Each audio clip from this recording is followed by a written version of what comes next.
আলহামদুলিল্লাহ, আজকের আমাদের এই বিক্ষোভ সমাবেশ, এইটা আমরা কারো বিরুদ্ধ হিসাবে বিক্ষোভ সমাবেশ করতেছি না। আজকের আমাদের এই বিক্ষোভ সমাবেশ হলো একটা অধিকার আদায়ের জন্য।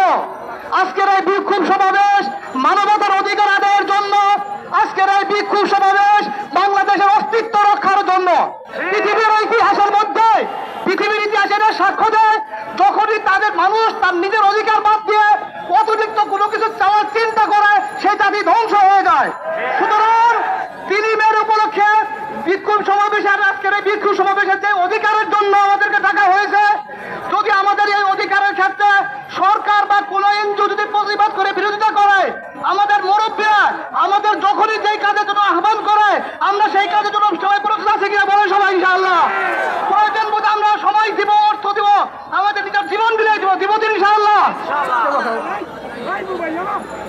সম্মানিত উপস্থিতি, এখন আপনাদের সামনে বক্তব্য রাখবেন হেফাজতে ইসলাম বাংলাদেশ লালবাগ যুবের সভাপতি মাওলানা জুবায়ের আহমদ। আসসালামু আলাইকুম।